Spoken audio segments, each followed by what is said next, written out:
दोस्तों, मैं डॉक्टर राखी काम्बोज हिंदी साहित्य प्रश्नोत्तरी लेकर आप सभी के समक्ष उपस्थित हूँ अपने यूट्यूब चैनल डॉक्टर राखी काम्बोज हिंदी व्याकरण और हिंदी साहित्य। आज की हमारी प्रश्नावली आलोचनात्मक कथनों से अधिक है। कुछ प्रश्न तार सप्तकों से संबंधित है और कुछ प्रश्न आलोचनात्मक कथनों से संबंधित हैं। आइए शुरू करते हैं आज की प्रश्नावली।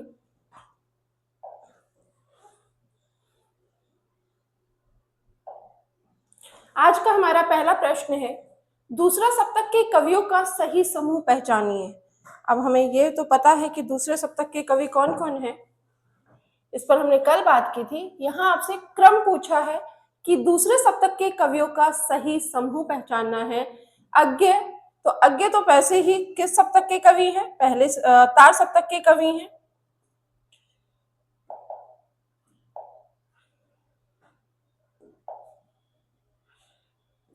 अज्ञ किस सप्तक के कवि हैं?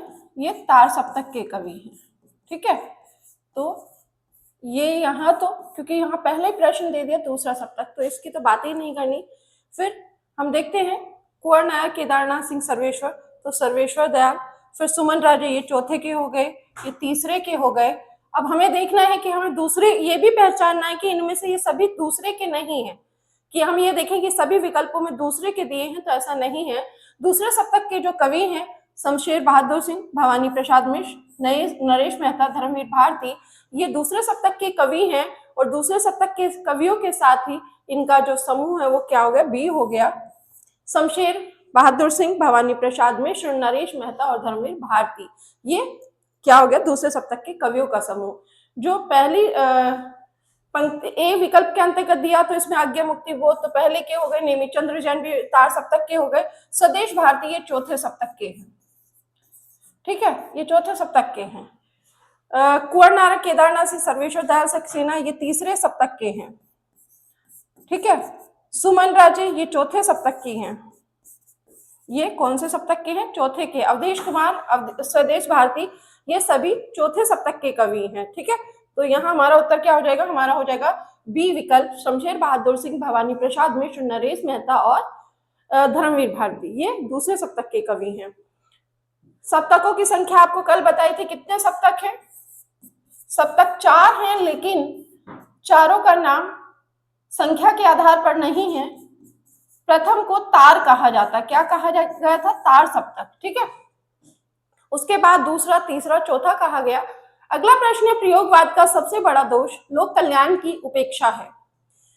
प्रयोगवाद पर बहुत से आरोप लगते हैं, जैसे नंदू दुलारे वाजपेयी से बैठे ठाले का धंधा कहते हैं, वैसे ही यहाँ पर लक्ष्मीकांत वर्मा ने एक दोष ढूंढा है प्रयोगवाद के अंतर्गत, क्या? कि यहाँ लोक कल्याण की उपेक्षा की गई है।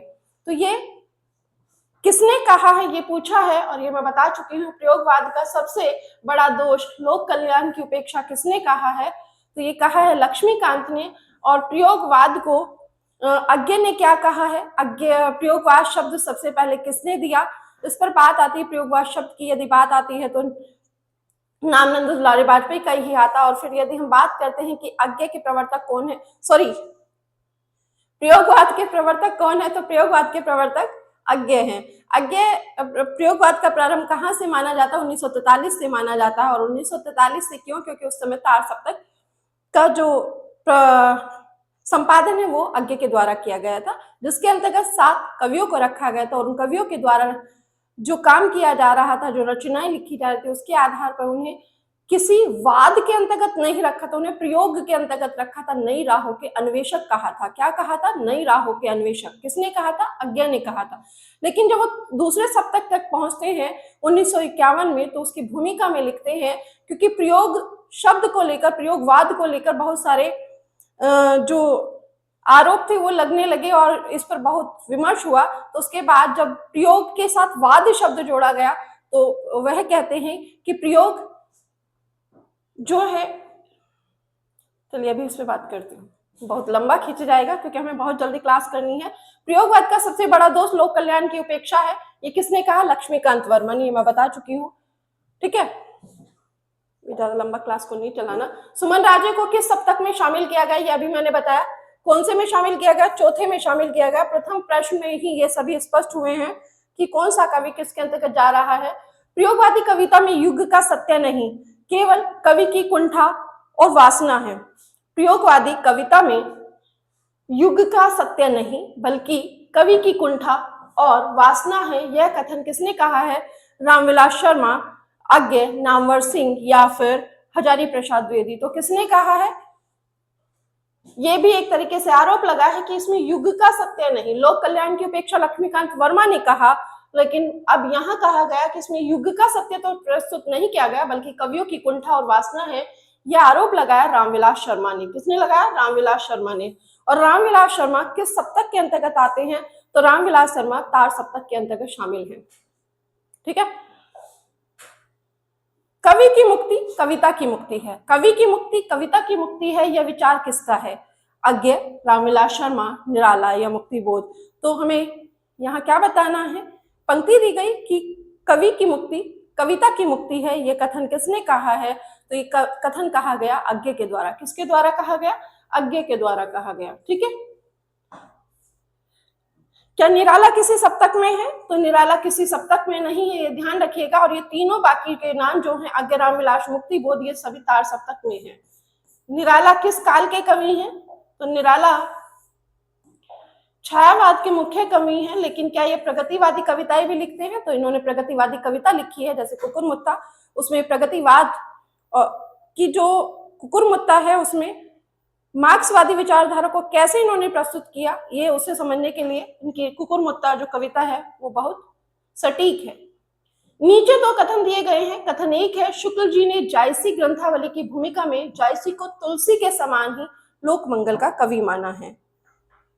देखिए, जब शुक्ल की बात कर रहे हैं तो इन्होंने एक रचना लिखी थी, मतलब इनकी आलोचनात्मक ग्रंथ है कौन सा? जायसी ग्रंथावली इनकी रचना है। और जायसी किसने लिखी थी? विजयदेव नारायण शाही ने। ये प्रश्न अक्सर बन जाता है कि इनमें से किसने जायसी ग्रंथावली लिखी है या किसी ने जायसी लिखी है, तो वहां कंफ्यूजन ना हो। याद रखिए, शुक्ल का जब नाम आएगा तो वह ग्रंथावली लगा होगा जायसी के साथ, और जब खाली जायसी आलोचनात्मक कथन पूछा गया होगा तो फिर विजयदेव नारायण शाही का नाम होगा। ठीक है। अब यहाँ पूछा है कि शुक्ल जी ने जायसी ग्रंथावली की भूमिका में जायसी को तुलसी के समान ही लोकमंगल का कवि माना है। शुक्ल जी के अनुसार जायसी का प्रेम लौकिक होते हुए भी अलौकिक आभा से दीप्त है। यहां ध्यान रखिए, इसमें आपका उत्तर होगा सी। कथन एक गलत है, कथन दो सही है। ठीक है। शुक्ल जी के अनुसार जायसी का प्रेम लौकिक होते हुए भी अलौकिक आभा से दीप्त है, लेकिन शुक्ल जी ने जायसी ग्रंथावली की भूमिका में जायसी को तुलसी के समान ही लोकमंगल का कवि नहीं माना है। ठीक है। क्योंकि उनके समान नहीं माना, लोकमंगल का कवि माना लेकिन तुलसी के समान नहीं माना है। ठीक है। तो यहाँ हमारा उत्तर क्या हो जाएगा? सी हो जाएगा। कथन एक, शुक्ल जी ने भ्रमरगीत सार को ध्वनि काव्य का उत्तम उदाहरण माना है। शुक्ल जी ने भ्रमरगीत को ध्वनि काव्य का उत्तम उदाहरण माना है। और जब हम ध्वनि काव्य की बात करते हैं तो आपको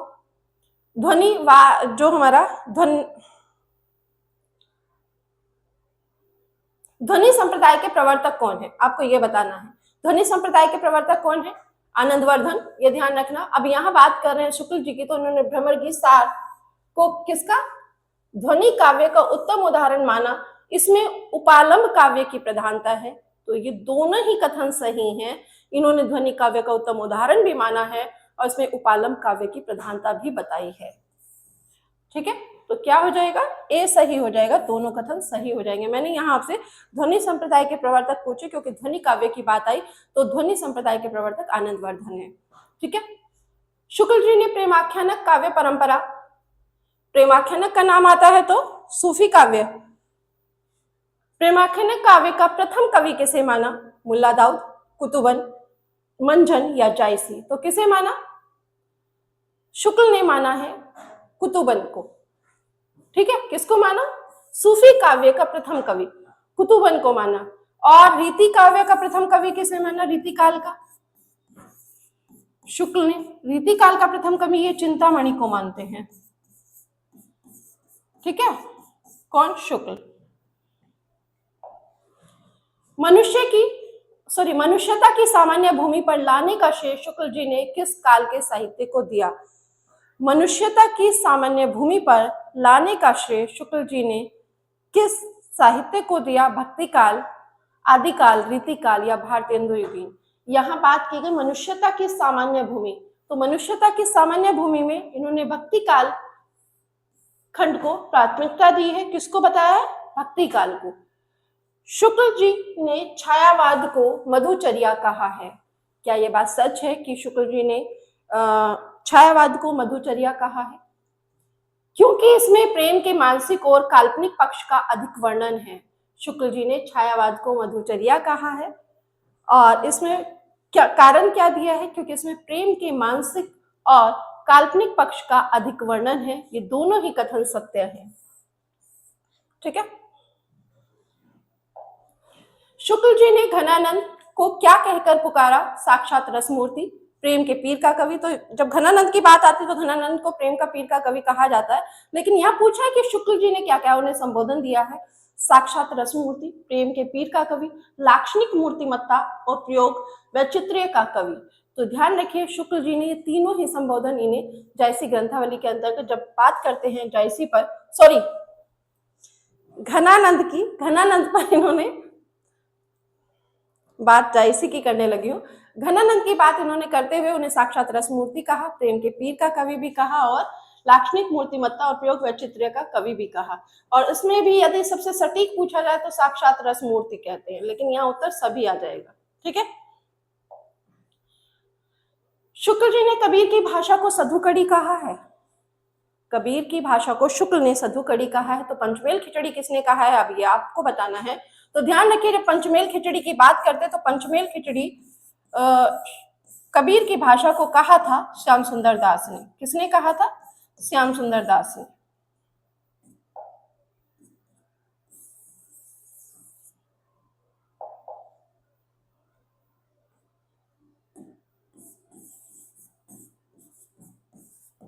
ठीक है, किसने कहा? ये श्याम सुंदर दास ने। सधुकड़ी किसने कहा? सधुकड़ी कहा है रामचंद्र शुक्ल ने। और वाणी का डिक्टेटर किसने कहा कबीर को? हजारी प्रसाद द्विवेदी ने। ठीक है। तो शुक्ल जी ने कबीर की भाषा को सधुकड़ी कहा है, ये बात सच है। शुक्ल जी कबीर के रहस्यवाद को भारतीय वेदांत के अनुकूल मानते थे। बिल्कुल सही बात है, दोनों ही बातें सच हैं। शुक्ल जी ने कबीर की भाषा को सधुकड़ी कहा है और वो शुक्ल जी जो है कबीर के रहस्यवाद को भारतीय वेदांत के अनुकूल मानते हैं। ठीक है, दोनों ही सही हैं। आज का अंतिम प्रश्न, शुक्ल जी ने रीतिकाल का प्रवर्तक किसे माना है? यह प्रश्न पर मैं अभी चर्चा कर चुकी हूँ। किसको माना है? तो इन्होंने माना चिंतामणि को। और सामान्यतः किसे माना जाता है? अधिकांश ने किसको माना? अधिकांश ने माना केशव दास को, लेकिन जब शुक्ल की बात आती है तो शुक्ल ने माना है चिंतामणि को रीतिकाल का प्रवर्तक। ठीक है। और रीतिकाल की जब बात करते हैं तो रीतिकाल में आपको तीनों जो इसमें खंड किए गए रीतिकाल के, रीतिबद्ध, रीतिसिद्ध, उनके कवि आपको स्पष्ट पता होना चाहिए कि कौन सा कवि किसके अंतर्गत आता है। क्या हो? रीतिसिद्ध, रीतिबद्ध और तीसरा हमारा क्या आ जाता? रीतिमुक्त। और रीतिमुक्त के 4 कवि जो हैं, उनके अलावा भी पद्माकर की बात आती है तो उसे भी हमें ध्यान रखना है कि रीतिमुक्त में 4 कवि कौन कौन से हैं? घनानंद, आलम, बोधा, ठाकुर, ये रीतिमुक्त कवि हैं। ये रीतिमुक्त कैसे हैं? इन्होंने जो काव्यांग निरूपण की परंपरा चली थी, रीति शब्द परंपरा से आया, तो काव्यांग निरूपण की जो पद्धति चली थी, इन्होंने उस काव्यांग निरूपण में मुक्त रूप से काव्य लेखन किया, किसी काव्यांग में बंद कर या काव्यांगों का निरूपण करते हुए ग्रंथ नहीं लिखे हैं। इन्होंने उस धारा से जो एक परंपरा चल रही थी उस परंपरा से स्वतंत्र रूप से काव्य लिखा, इसीलिए रीतिमुक्त काव्य कहलाए। और जब बात करते हैं रीति सिद्ध की, तो रीति सिद्ध में एक मुख्य नाम क्या है? बिहारी का नाम है। और इसके अलावा केशव दास की बात करें, भूषण की बात करें, चिंतामणि की बात करें, मतीराम की बात करें, ये सभी किसके अंतर्गत आ जाते हैं? ये सभी आ जाते हैं आपका रीतिबद्ध के अंतर्गत। ठीक है, तो इस तरीके से आप देखेंगे कि यहाँ हमने जो कवियों की बात की ये, और आज की हमारी अंतिम प्रश्न था। फिर मिलते हैं अगली क्लास में। सॉरी, प्रश्न अभी भी बचे हैं। कुछ प्रश्न बचे हैं, एक सेकंड देख लेते हैं। ये आज के क्लास के हैं, पूर्व क्लास के हैं। ये आज ही की क्लास के हैं, 2 प्रश्न और हैं। चलिए इनको भी कर लेते हैं। सगुण मार्ग की पहुंच हृदय तक है, जबकि निर्गुण बुद्धि प्रधान मार्ग बुद्धि प्रधान है। सगुण मार्ग की पहुंच हृदय तक है, जबकि निर्गुण मार्ग बुद्धि प्रधान है। दूसरा तर्क दिया गया, शुक्ल जी ने सूरदास और तुलसीदास को कबीर से ऊंचा स्थान दिया है। तो ये बात सच है कि तुलसीदास को शुक्ल जी सर्वोच्च स्थान देते हैं, चाहे वो कबीर से तुलनात्मक अध्ययन में हो या सूर से हो, वो तुलसी जी को उच्च स्थान ही देते हैं। कौन? शुक्ल जी। तो यहाँ यह कहा गया शुक्ल जी ने सूरदास और तुलसीदास को कबीर से ऊंचा स्थान दिया। हाँ, यहाँ इन दोनों की बात की गई तो इनको भी कबीर से ऊंचा स्थान ही दिया है। तो यहाँ आप देखेंगे कि सगुण मार्ग की पहुंच हृदय तक है, जबकि निर्गुण मार्ग बुद्धि प्रधान है। ये बात सच है, ये शुक्ल जी के द्वारा भी कहा गया। और सामान्यतः इस बात को जब हम देखते हैं तो जो सगुण भक्ति की बात आती है वो भावात्मक तरीके से आती है, और जब निर्गुण भक्ति की बात करते हैं तो वह बुद्धि प्रधान हो जाती है। वहां हम तथ्यों पे बात करने लगते हैं, तर्कों पे बात करने लगते हैं। इसीलिए पहला कथन सही है, और इसका जो दूसरा कथन है यह भी सही है कि शुक्ल जी ने सूरदास और तुलसीदास को कबीर से ऊंचा स्थान दिया। उसका कारण भी है सगुण और निर्गुण भक्ति, क्योंकि कबीर निर्गुण उपासक हैं और सूर और तुलसी सगुण उपासक हैं। जिस कवि में कल्पना की समाहार शक्ति के साथ भाषा की समाज शक्ति जितनी अधिक होगी, वह उतना ही मुक्तक रचना में सफल होगा। तर्क दिया गया, यह क्षमता शुक्ल जी ने बिहारी के संदर्भ में कही है। तो क्या ये बात सच है? जिस कवि में कल्पना की समाहार शक्ति के साथ भाषा की समाज शक्ति जितनी अधिक होगी, वह उतना ही मुक्तक रचना में सफल होगा। और ये बात शुक्ल जी ने बिहारी के संदर्भ में कही है। ये दोनों ही बातें सच हैं, दोनों ही कथन सच है, सत्य है। ठीक है, ये हमारा आज का अंतिम प्रश्न था। फिर मिलते हैं अगली क्लास में अन्य प्रश्नों के साथ। तब तक अपनी तैयारी को करते रहिए, प्रश्न हल करते रहिए, और परीक्षा आपकी नजदीक है। अपना जो ध्यान है वो भी रखते रहिए, स्वास्थ्य का ध्यान रखना बहुत जरूरी है। ठीक है, फिर मिलते हैं अगली कक्षा में। तब तक के लिए सभी को नमस्कार।